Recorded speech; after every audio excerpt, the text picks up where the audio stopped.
वक्फ council की senior रुकन और चेयरमैन एजुकेशन बोर्ड जो वहां पर है, और जम्मू कश्मीर भारतीय जनता पार्टी की स्टेट तर्जुमान डॉक्टर दरख्शान अंद्राबी साहिबा भी ज्वाइन कर चुकी हैं। इसी मामले पर इनसे गुफ्तगू करेंगे। ये जो जियो टैगिंग और टेक ओवर वाला मामला है, किस हद तक ये सही है, कहां की ओर ये जा रहा है, क्योंकि मामला जब हम पूरे मुल्क की बात करें तो हजारों करोड़ रुपए की जायदादें जो है वहां पर नाजायज कब्जा किया गया है। वहां पर वक्त कितना पॉजिटिव है और कश्मीर आते आते किस तरीके से वो काम करेगा, एक बड़ा चैलेंज उनके लिए भी होगा। बहुत बहुत शुक्रिया डॉक्टर दरख्शान अंद्राबी साहबा मेरे साथ ज्वाइन करने के लिए। आज बीजेपी की बात नहीं, सीधी सीधी बात उस काउंसिल वक्फ की करूंगा जो मरकजी वक्फ काउंसिल है, जहां पर आप भी एक अहम तरीन रुकन है, चेयरमैन भी है एक बोर्ड के। तो इस हवाले से आपसे बात करना बहुत ज्यादा जरूरी बनता है। जब हम वक्फ काउंसिल की ओवरऑल बात करते हैं तो मुसलमानों के इमलाक की हिफाजत करना ये एक बड़ी जिम्मेदारी इस काउंसिल को दी गई है इस एक्ट के तहत। लेकिन जब पूरे मुल्क की बात करें तो हजारों करोड़ रुपए के इमलाक जो है उस पर नाजायज कब्जा। अभी तक लगातार यह कहा जा रहा था वक्फ बोर्ड की अथॉरिटीज, मरकजी वक्फ बोर्ड की तरफ से, कि उसे छुड़ाने के लिए हर मुमकिन कोशिश की जा रही है, अदालतों का दरवाजा खटखटाया जा रहा है। एक टेन्योर में यह कहा गया, दूसरे टेन्योर में भी बीजेपी की गवर्नमेंट आई, कोई बड़ा कदम उसमें दिखा नहीं। और अब खबर यह कि जम्मू कश्मीर आते आते भी वक्फ जो है वो सबसे पहले प्रॉपर्टीज पर नजर रख रहा है। साहब आपका शुक्रिया कि बात वो पूरे हिंदुस्तान 2 सालों से चल रही। और जियो टैगिंग का जो आप देख रहे हैं कि आप दुनिया में कहीं पर भी बैठे होंगे और आपको पता चलेगा कि वक्त का असासा कहाँ पे है और हिंदुस्तान में कहाँ, किस जगह, किस गांव और किस स्टेट में है। और वैसे ही जैसे जम्मू कश्मीर में भी ये चीजें नहीं हो पा रही थी 1 साल पहले, अब 1 साल से हम इसमें लगे हुए हैं कि जियो टैगिंग, ताकि हमारा जो असासा JNK में है वो बहुत ज्यादा है और कुछ ग्रैब हुआ है, कुछ गायब भी है, कुछ के कागज ही नहीं है, लेकिन है वो वक्त का असासा। इन सारी चीजों को मद्देनजर रखकर सरकार ने कदम उठाया है, क्योंकि सेंट्रल गवर्नमेंट की ये स्कीम है, ये सेंट्रल गवर्नमेंट में ही मिनिस्ट्री ऑफ माइनॉरिटी की स्कीम है कि इसको इसके तहत लाना है। और अब हमारे गवर्नर साहब ने भी इसकी तरफ ध्यान दे दिया है और तमाम अजला को बता दिया गया है कि इसको इसके तहत लाया जाए। तो अभी आपने देखा होगा जो हमारा श्राइन है, सबसे पहले जो इसमें आ गया, कल आपने जियो टैगिंग के जरिए देखा होगा, दानशाह साहब जो हमें कहते हैं, जो पहलगाम साइड से है, सबसे बड़ी वली की जियारत है, तो वहां से हमने शुरू किया है। और सारी जो हमारी जियारतें हैं इसके अंदर आएंगी, जो इसके असासे हैं जहां जहां पे भी है, जिसने इस पे कब्जा किया है, उनकी अब खैर नहीं है। उनका आप देखेंगे कि जब वो पॉइंट पे आ जाएगा, गूगल मैप पे जियो टैगिंग में आ जाएगा, उनको वहां से हटना है जनाब। और ये बताइए डॉक्टर दरख्शान साहिबा, क्या ये जियो टैगिंग सिर्फ जम्मू कश्मीर के अंदर हो रही है या मुल्क की दीगर रियासतों के अंदर भी वक्फ इमलाक पर जियो टैगिंग हो चुकी है? जनाब, हमने पहले ही वर्ड में आपको बता दिया कि देहरादून में तो खत्म भी हो चुका है। देहरादून पहली रियासत हो गई जहां पे जियो टैगिंग अभी तक कंप्लीट हो गई है, और हिंदुस्तान के सारे रियासतों में जियो टैगिंग हो रही है और बड़ी तेजी के साथ, बड़ी तेज रफ्तारी के साथ ये हुआ है और हो रहा है। अगर कोरोना नहीं होता तो शायद कश्मीर में भी ये सारा सिलसिला कब का शुरू हुआ होता। अब बड़ा सवाल यह है कि आप कह रहे हैं पूरे मुल्क, मैं कश्मीर पर जरूर बात करूंगा क्योंकि बड़ा मामला है और एतकाद के साथ जुड़ा हुआ है, मजहबी अकीदतों के साथ यह मामला जुड़ा हुआ है, इसलिए बड़े हसास अंदाज में कुछ सवाल भी आपसे पूछूंगा। लेकिन उससे पहले मुल्की सतह की जब बात करता हूं और अकलियती तबके के इमलाक की हिफाजत करना इस इदारे की जिम्मेदारी है जिसके आप भी एक रुकन है, लेकिन 74% वक्फ लैंड एनक्रोच्ड हुआ है और जुडिशियल प्रोब की मांग हैदराबाद से हो रही है। 2 साल से अभी तक नहीं कर पाई है आपकी सरकार। नंबर 2, वक्फ लैंड जो ग्रैबिंग है, लैंड ग्रैबिंग है, सबसे बड़ा स्कैंडल आपके खुद जिम्मेदार मान रहे हैं, कार्रवाई 0 के बराबर है। मुल्क की सतह पर जब मैं देखता हूं तो जम्मू कश्मीर पर किस तरीके से एतबार आप करेंगे या जम्मू कश्मीर के लोग एतबार करेंगे कि मरकज जो कुछ करने जा रहा है यहां पर फूल खिलेंगे, कांटे नहीं होंगे?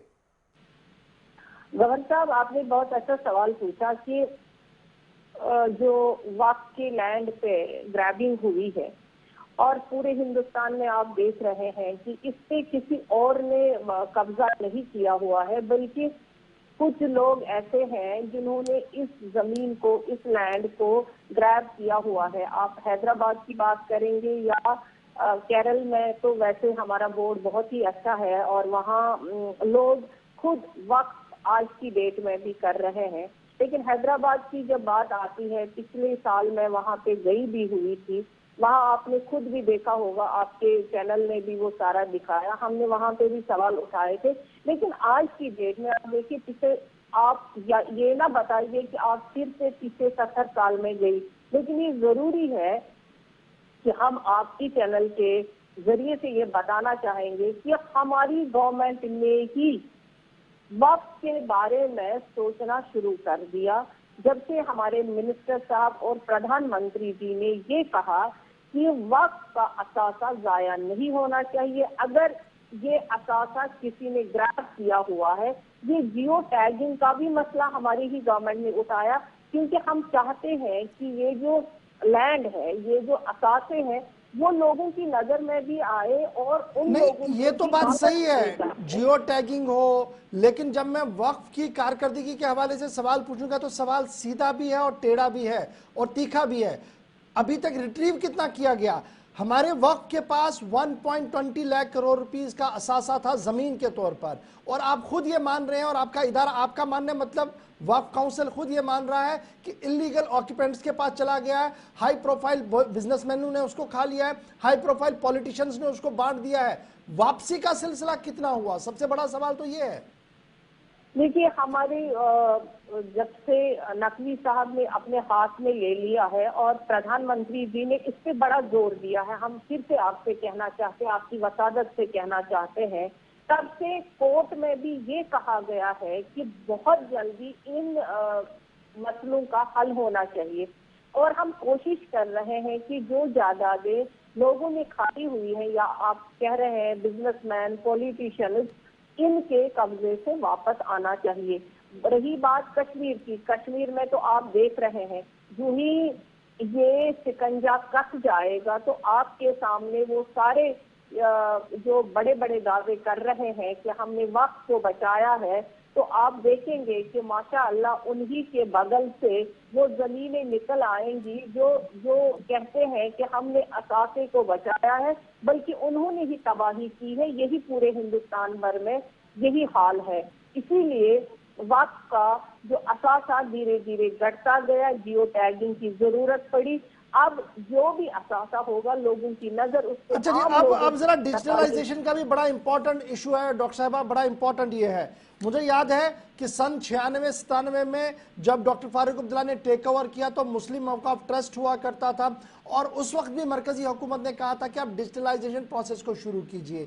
फिर आगे हुकूमतें बढ़ती रही, कुछ काम होता नहीं गया, और फिर वक्त मुस्लिम औकाफ ट्रस्ट वक्फ बोर्ड वक्फ एक्ट में तब्दील हो गया, सरकार ने अपने हाथ में लिया, और तब भी ये कहा गया कि मरकजी हुकूमत की तरफ से डिजिटलाइजेशन के लिए बड़ा पैसा दिया गया। आज फिर वही मामला है कि डिजिटलाइजेशन ऑफ रिकॉर्ड जो है ऑन टॉप प्रायोरिटी है। ये कितना रिकॉर्ड है जिसको आप डिजिटलाइज करना चाहते हैं, वहां पर सरकार जो चाहती है, कितने हजार पेज हैं? क्या ये जम्मू कश्मीर का रेवेन्यू रिकॉर्ड है कि आज तक नहीं हो पा रहा है? यह एक छोटे से इदारे का रिकॉर्ड है जो 1-1.5 साल के अंदर अंदर मुकम्मल होना चाहिए था। ये गौहर साहब, आप सही फरमा रहे हैं। जब से हमने भी इंस्पेक्शन शुरू कर दिया, तब से 4 महीने हो गए, और यहाँ पे अभी तक हाथ से रसीद लिखा जाता है, हाथ से रिसेप्ट लिखा जाता है। कोई कंप्यूटराइजेशन तो बिल्कुल ही नहीं है, डिजिटलाइजेशन तो दूर की बात है। जो भी रेंट आता है वो बाजार का वही पुराने जमाने की तरह एक रसीद दी जाती है।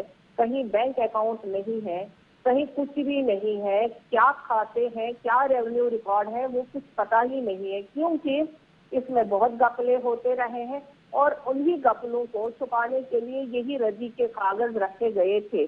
अब जब डिजिटलाइजेशन होगा और जब सारा क्लियर और क्रिस्टल सामने आ जाएगा, तो ये घपले भी बंद हो जाएंगे, और जो ये चोरियां कितना वक्त लग सकता है इस पूरे मामले को डिजिटलाइज होने में? डॉक्टर साहब 4 महीने का वक्त हो गया, और कितना वक्त लग सकता है? साल भर तो लगेगा, साल 1.5 साल तो लगेगा, क्योंकि वहाँ यहाँ पर JNK में कुछ भी नहीं है।